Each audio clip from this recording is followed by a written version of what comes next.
Hello friends, मैं हूं अर्जुन। आज इस वीडियो में बात करेंगे हम फिगर ड्राइंग के बारे में। फिगर ड्राइंग में मैंने आज रेफरेंस ली है। ये 5 स्केचेस हैं। हमने 4-5 मिनट में एक स्केच करेंगे और स्टेप बाय स्टेप मैं आपको चीज़ों को बताऊंगा किस तरीके से हैंडल करते हैं, कम समय में कैसे स्केचिंग की जाती है, कम वर्क करके। वही तरीका मैं आपको बताऊंगा। स्केचिंग में बहुत सारी चीज़ें होती हैं, बहुत सारे हम तरीके अपनाते हैं। स्टेप बाय स्टेप मैं बताऊंगा कुछ टेक्निक्स जो कि हमारे लिए इंपॉर्टेंट है हमारी स्केचिंग को इम्प्रूव करने के लिए। जैसे ये हमने फर्स्ट स्केच डिसाइड कर लिया, ये बनाना है पहले, और फेस का एंगल ले लिया। ठीक है, इसमें कोई भी फीचर्स करैक्टर्स कुछ नहीं ऐड किया।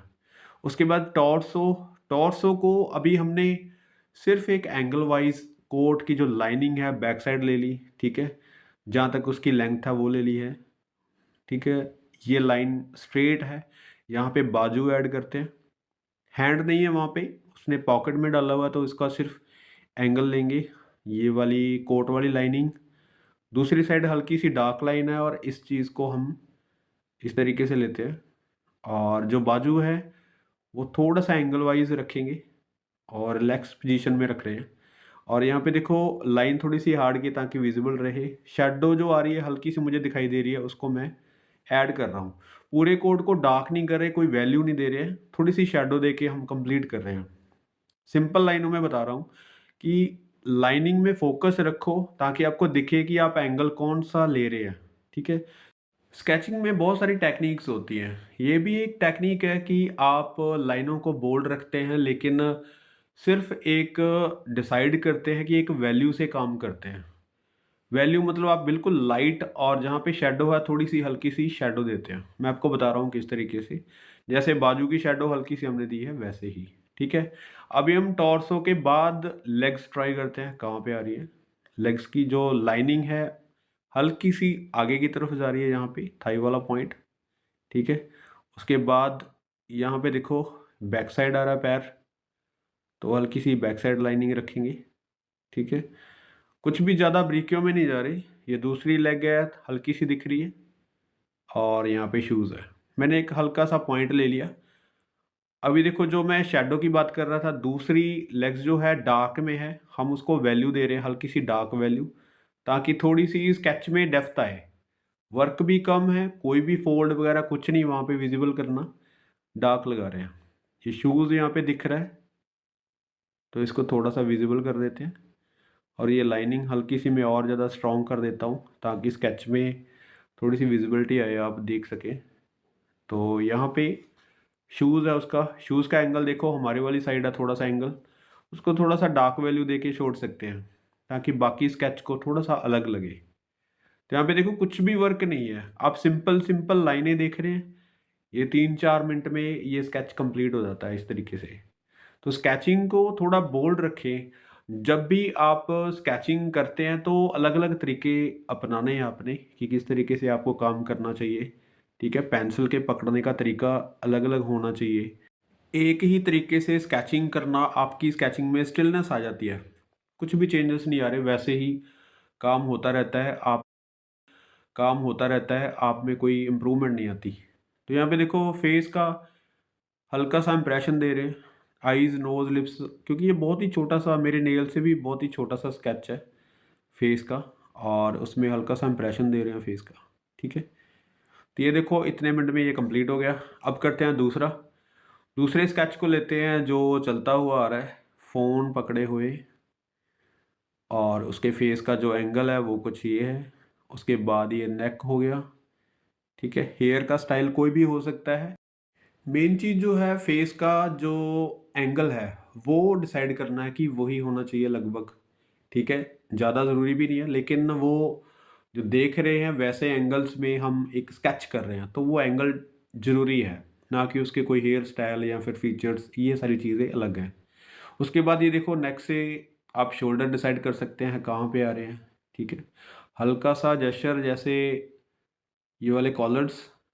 उसके बाद टॉर्सो को लेना है सिर्फ, टॉर्सो कहाँ पे आ रहा है, उसके कोट की मेज़रमेंट लगा सकते हैं कि कहाँ पे आ रही है चीज़ें। और ये वाला शोल्डर यहाँ पे, फिर ये हैंड है, फॉर शॉर्टनिंग में है, हमारी तरफ है हल्का सा, तो ये लॉन्ग नहीं लग रहा है, इसलिए बड़ा नहीं लग रहा है। तो फॉर शॉर्टनिंग में ये चीज़ें आनी चाहिए, जो कि मैंने आपको सिंपल एनाटॉमी में बताया है बहुत सारी वीडियोज़ में कि सिलेंड्रिकल शेप से आप फोरशॉर्टनिंग ऐड करते हैं, तो वही चीज़ें यहाँ पे आप देख सकते हैं। और ये बाजू, ये वाली यहाँ तक आ रही है, ठीक है, हल्के से फोल्ड है। और यहाँ पे हैंड है, हैंड को मैंने बहुत ही बारीकियों में नहीं बनाना, हल्का सा इम्प्रेशन दे देते हैं किस तरीके से हैंड है, ऐसे, राइट। तो एक एंगल होना चाहिए और उसमें कुछ डिटेल वगैरह ना हो, लेकिन उसका इम्प्रेशन वही होना चाहिए जो हैंड है, या फिर हैंड में कोई चीज़ पकड़ी हुई है तो वो चीज़ दिखनी चाहिए, उसमें कोई फ़र्क नहीं होना चाहिए, ठीक है। अब देखो यहाँ पे कोट की जो लाइनिंग है, ये देखो बोल्ड तरीके से कर रहा हूँ, कुछ भी बारीकियाँ नहीं है। आप जितनी फ्रीडम यूज़ करेंगे स्केचिंग में उतना ही मज़ा आएगा और स्केच भी अच्छा बनेगा, डरने की ज़रूरत नहीं है। यहाँ पे देखो ये लाइनिंग जल्दी-जल्दी कर रहा हूँ मैं, ये वीडियो फ़ास्ट नहीं है, मैं फ़ास्ट तरीके से ही कर रहा हूँ, आपको लाइनिंग का पता चल रहा होगा। अगर हम बार-बार स्केच करते हैं, बार-बार उसके स्टडी करते हैं तो आपकी स्पीड बन जाती है और ऐसे स्ट्रोक्स भी बन जाते हैं, ठीक है। तो इस तरीके से काम करो। अब ये देखो टाई है, टाई यहाँ पे आ रही है, ठीक है, ये दूसरे वाला पॉइंट। लेग्स देखते हैं अभी, लेग्स का पॉइंट यहाँ से शुरू होता है और ये थाई तक, उसके बाद ये नीचे तक और ये आगे यहाँ तक लगभग, ठीक है। एक आइडियल चीज़ ले ली हमने हल्की सी। उसके बाद यहाँ पे शूज़, शूज़ का जो एंगल है हल्का सा उसने पैर उठाया हुआ ऊपर की तरफ, तो आपको वही एंगल चूज़ करना है। तो इसमें कोई डिटेलिंग नहीं, इसको आप शेड कर सकते हैं नॉर्मली कि डार्क लगे, ठीक है। तो स्केच को थोड़ा सा फ्लो में रखेंगे उतना ही ज़्यादा अच्छा लगता है और कम समय में स्केच बनता है। स्केच का बैलेंस ज़रूरी होता है, रिदम ज़रूरी है कि ये चलते हुए फ़ोन को देखते हुए जा रहा है, तो इस तरीके से इसका फ्लो है। और यहाँ पे कुछ फोल्ड्स वगैरह दिख रहे हैं, तो नॉर्मली क्या है कि आप स्ट्रेट लाइन से हल्की सी फ्लो लाइन में भी आप कर सकते हैं, जैसे मैंने सीधी लाइन खींची थी। तो यहाँ पे कुछ फोल्ड अगर बना सकते हैं वो भी अच्छे से कर सकते हैं। तो ये डार्क वैल्यू हुआ, मैं डार्क नहीं करूँगा, यहाँ पे कोई शेड नहीं करूँगा, हल्का सा लाइनिंग में ही रखेंगे। स्केच में जितनी लाइनें दिखती हैं तो आपको गलतियाँ भी नज़र आती हैं कि कहाँ पे क्या गलती की गई है, तो उसके सुधारना भी होता है। अगर हम शेडिंग करते हैं, उसको मिक्स कर देते हैं, तो आपको गलती का पता नहीं चलता, आपकी लाइनें स्ट्रॉन्ग नहीं रहती। तो लाइन वर्क ज़रूरी है कि आपकी गलती का पता चले, आप कितना अच्छा स्केच कर पाते हैं। उसको रिपीट करना ज़रूरी है, बार-बार करना ज़रूरी है, ठीक है। अभी देखो शूज़ का एंगल और इसको हम डार्क कर देते हैं। उसके बाद यहाँ पे कुछ फोल्ड्स हैं, हल्के-फुल्के लाइनों में ही रखेंगे, कुछ भी ज़्यादा शेड नहीं कर रहे। तो इस तरीके से रखना है। तो ये देखो आप 3-4 मिनट में ये भी स्केच कंप्लीट हो जाता है बहुत अच्छे से। और यहाँ पे फीचर्स से एक एंगल है, तो इसमें फेस जो है वो अच्छे से नहीं बना सकते, इम्प्रेशन दे सकते हैं फेस का कि किस साइड है। तो स्टडी के लिए ज़रूरी है, ज़्यादातर चीज़ें हम डिटेल में करते हैं तो उसको बड़ा साइज़ रख के कर सकते हैं और कोई भी उसको करैक्टराइज़ कर सकते हैं, कोई भी करैक्टर उसमें बना सकते हैं। तो अभी देखो ये दूसरा स्केच लाइनिंग में हमने कंप्लीट कर लिया, तो इतना वर्क काफ़ी है। अब हम करते हैं थर्ड स्केच, उस साइड जाता हुआ बैक साइड वाला स्केच कर रहे हैं। और यहाँ पे पहले फेस का एंगल जो कि बैक साइड से है बिल्कुल, और ये मैं बता रहा हूँ आपको कि ये स्केचिंग क्यों ज़रूरी है, इस तरीके के एंगल हमें क्यों बनाने चाहिए, वो मैं आपको बताता हूँ। पहले हम स्केच करते हैं, बैक साइड से पहले फेस का एंगल ले लिया, उसके बाद शोल्डर काफ़ी ब्रॉड लग रहे हैं क्योंकि उसने जो गवर्नमेंट्स जो कि कोट पहना हुआ है तो उसके शोल्डर शार्प हैं, इसलिए ये हल्का सा बॉक्स बना लेते हैं। तो एक लेग्स छोटी बनेगी क्योंकि उसने पैर को आगे किया गया है, उसकी लेंथ हल्की सी यहाँ तक बनेगी। दूसरा पैर जो है उसका थोड़ा सा लंबा बनेगा क्योंकि हमारी तरफ आ रहा है, थोड़ा सा फॉरशॉर्टनिंग है, बैक साइड जा रहा है उसका पैर, ठीक है। इस तरीके से हमने पूरे फुल बॉडी को जेस्चर कर लिया। अभी देखो फर्स्ट में हमने फेस और टॉर्सो 2 चीज़ें ली थी, फिर बाद में हमने जो लेग्स अप्लाई किए थे कि कहाँ-कहाँ पे आ रही चीज़ें, ठीक है। एक स्केच का तरीका वो था, एक स्केच का तरीका ये रहता है कि आप पूरी बॉडी को पहले माप लेते हैं, हल्की-हल्की लाइनों से आप जाँच लेते हैं कि कहाँ पे स्केच बन रहा है, कितना बड़ा, छोटा बन रहा है, ठीक है? एक जेस्चर इस तरीके से बन जाता है। डार्क लाइन से हमें थोड़ा-सा आइडिया और हो जाता है कि कहाँ-कहाँ पे चीज़ें और ऐड कर सकते हैं, कहाँ पे फ़ोल्ड वगैरह जो भी डिटेलिंग है, वो हम ऐड कर सकते हैं, ठीक है? तो बहुत सारे तरीके हैं जैसे मैं आपको बता रहा हूँ स्टेप बाय स्टेप वही करके कि हर एक तरीके को अपनाना ज़रूरी है। कंपोज़िशन में जब भी हम काम करते हैं तो ये चीज़ें ही अप्लाई करते हैं। एक फ़िगर को लेके आप बहुत सारी फ़िगर्स बना सकते हैं उसके आस-पास की और एक पूरी कंपोज़िशन की मेज़रमेंट लेके भी आप कंपोज़िशन कर रहे हैं, तो अलग-अलग तरीके हैं काम करने के। कभी भी हम एक ही तरीके से काम नहीं करते, तरीके बदले जाते हैं और बहुत सारे स्टाइल चेंज होते रहते हैं। तो हमें कोशिश करनी है कि हर एक तरीके से काम करना आना चाहिए। काम को सीखना है, किस तरीके से होता है, ठीक है? ये बहुत ज़रूरी चीज़ है। तो पैंट के जो फ़ोल्ड वगैरह थे वो हमने ऐसे ही रखे डार्क वैल्यू के अंदर। बैक को भी वैसे ही रखेंगे डार्क वैल्यू में। मैं शेड को अप्लाई कर रहा हूँ यहाँ पे, किसी भी चीज़ को डिटेल नहीं कर रहा हूँ। उसका इम्प्रेशन दे रहे हैं सिर्फ़, उसको थोड़ा-सा विज़ुअलाइज़ कर रहे हैं कि दिखे स्केच। अगर हम पूरा व्हाइट में छोड़ते हैं लाइनिंग करके फिर भी वो शैडो का रूप लेती है या फिर उसको पूरा ब्लैक कर देते हैं फिर भी वो शैडो में यानी कि ज़्यादा वर्क करने की ज़रूरत पड़ेगी। तो कम वर्क ऐसे रख सकते हैं हम कि एक शैडो को फ़ॉलो कर सकते हैं।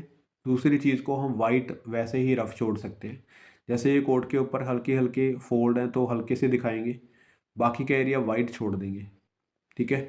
तो ज़रूरी नहीं है आपको कि पहले उसको डार्क करना है, फिर उसमें और डार्क करके, एक्स्ट्रा डार्क करके आप शैडो बनाते रहें। ऐसा कुछ करने की ज़रूरत नहीं है स्केचिंग में। स्केचिंग में आपको इस तरीके से भी काम करना आना चाहिए कि डार्क वैल्यू को किस तरीके से हैंडल करना है।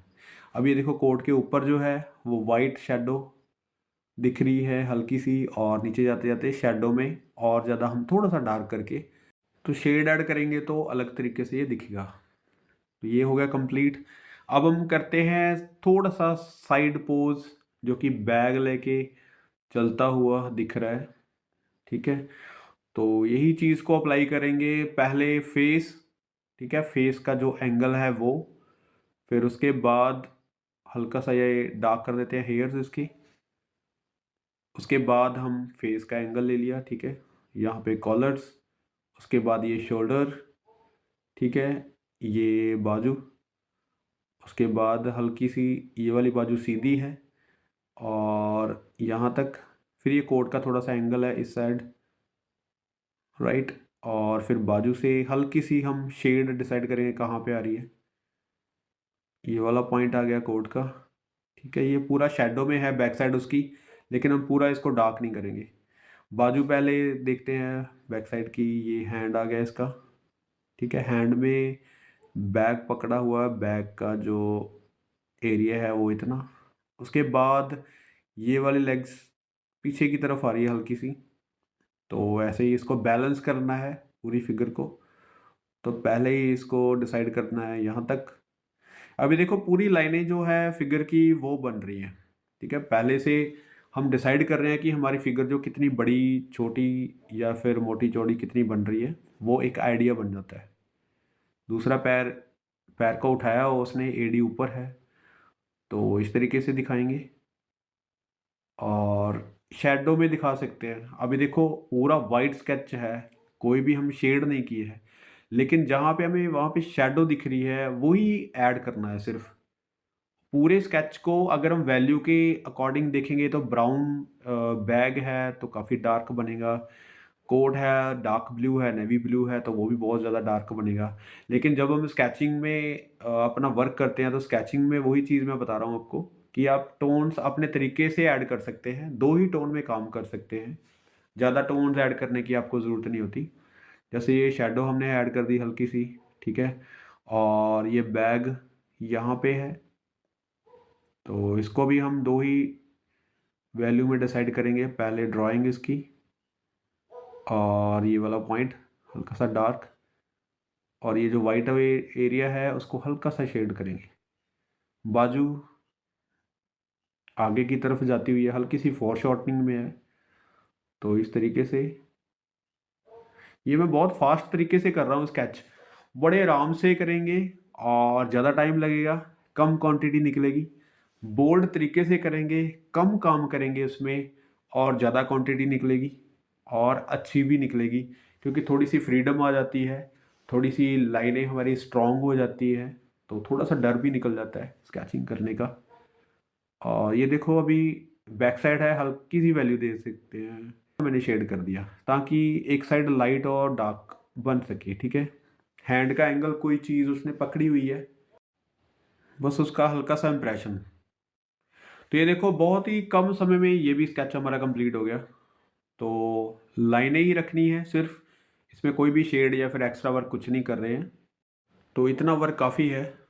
अभी हम करते हैं सबसे मुश्किल चीज़, जो कि आप सोचते हैं कि फ्रंट का फेस या फिर सामने से चलता हुआ हमारी तरफ कोई फिगर बनती है तो काफ़ी मुश्किल लगती है। तो बहुत ही आसान है तरीका, मैं आपको बताता हूँ कैसे। और सिर्फ फेस का जो एंगल है वो देखना है कि फ्रंट है तो इसकी लाइनिंग, जैसे फेस में जो आउटलाइन है वो डिसाइड करनी है कि किस तरीके से फेस बनता है। कोई भी फीचर्स वगैरह ऐड करने की ज़रूरत नहीं। उसके बाद शोल्डर है, शोल्डर को आपने बना लिया किस तरीके से बनते हैं। और फिर ये कोट को फॉलो कर रहे हैं कि कोट की लाइनिंग जो है स्ट्रेट स्ट्रेट लाइनिंग है, बहुत ही बोल्ड तरीके से रख सकते हैं, राइट। इस तरीके से ये वाला हैंड थोड़ा सा ऊपर की तरफ है, इसने जो किट जो कि बैग पीछे रखा हुआ है तो उसने पकड़ा हुआ है, तो यहाँ पे हैंड और ये हल्का सा फॉर शॉर्टनिंग है, इस तरीके से रखेंगे, राइट। यहाँ पे हैंड का एंगल आ गया, ये बेल्ट एरिया आ गया। उसके बाद ये कॉलर्स यहाँ पे, और ये टाई वाला एरिया बन गया, हल्की सी टेढ़ी है टाई, उसी तरीके से रखेंगे। तो ये बन गया हमारा ऊपर का पार्ट, ठीक है। उसके बाद ये वाला हैंड है, हल्का सा इस तरीके से आ रहा है, उसकी लेंथ आपने देख लेनी है कहाँ तक आ रही है, कोड के अकॉर्डिंग वो सारी चीज़ें बन जाती है। अब मैं आपको बताता हूँ कि ये सारी चीज़ें, ये सारी फिगर्स हम क्यों ली हैं, किस तरीके से हम ये स्केचिंग कर रहे हैं और क्या इम्पोर्टेंस है इन फिगर्स की, ठीक है। ये स्केच करते करते मैं आपको बताता हूँ। देखो, फ्रंट में एक फिगर चलती हुई आ रही है जो हम बना रहे हैं, फिर हमने एक साइड पोज किया था, फिर हमने चलता हुआ दूसरी साइड किया था, एक बैक फिगर होगी, एक थोड़ी सी एंगल वाइज थोड़ा सा डिसाइड कर लिया हमने कि थोड़ा सा एंगल चेंज कर दिया, उसका बैक साइड से ले ली फिगर। तो ये 5 फिगर्स हैं। पाँचों फिगर्स को अगर हम एक कंपोजिशन में रखते हैं तो ये अलग-अलग पार्ट्स बन गए हमारे।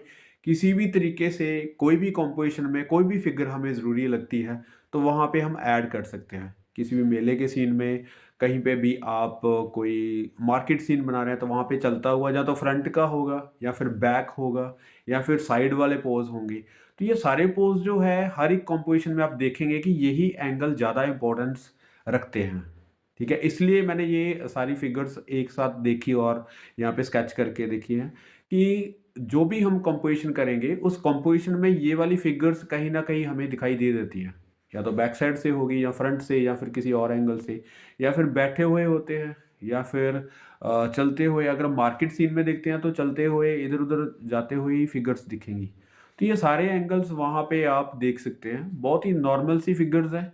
नॉर्मल सी स्केचिंग है, लेकिन किसी भी कंपोजिशन में ये बहुत फिट बैठती है, राइट। ये देखो अभी उसी तरीके से हम ये काम कर रहे हैं जैसे हमने पहले स्केच किया। इसके पैरों की जो स्टडी है आपने करनी है धीरे धीरे, और हर एक चीज़ की स्टडी ज़रूरी है, जैसे पैरों की, हाथों की। कुछ फोल्ड्स ज़्यादा मैं यहाँ पे डाल नहीं रहा हूँ, लेकिन फिर भी ये चीज़ ज़रूरी है। जब भी आप थोड़ी सी बारीकियाँ सीखेंगे या फिर काम को एडवांस की स्केचिंग करेंगे तो वहाँ पे ज़रूरी हो जाती है। हल्की सी शैडो करेंगे, जैसे एक पैर में शैडो है, पीछे की तरफ है तो शेड कर दिया। इसको थोड़ा-सा बोल्ड लाइन कर देते हैं ताकि लेग्स अलग-अलग लगें। तो अभी देखो एक सिंपल सा स्केच बोल्ड लाइनों में अच्छा इंप्रेशन दे रहा है, ठीक है? तो ज़्यादा बारीकियाँ दिखाने की ज़रूरत नहीं होती आपको। एक बोल्ड स्केच करके भी उसको इम्प्रेसिव किया जा सकता है, इसको अच्छा दिखाया जा सकता है। और बहुत ज़्यादा वर्क करने से क्या होता है, कंजेस्टेड हो जाती है चीज़ें, आपकी फ्रीडम खत्म हो जाती है। आप डर-डर के काम कर रहे हैं। यहाँ पे देखो स्केचिंग को बिल्कुल फ्री छोड़ो, उसको स्ट्रोक्स में रखो और जो भी गलतियाँ होंगी नेक्स्ट स्केच में हम सुधार सकते हैं। इरेज़र कभी भी मत यूज़ करो, मैं भी नहीं करता हूँ।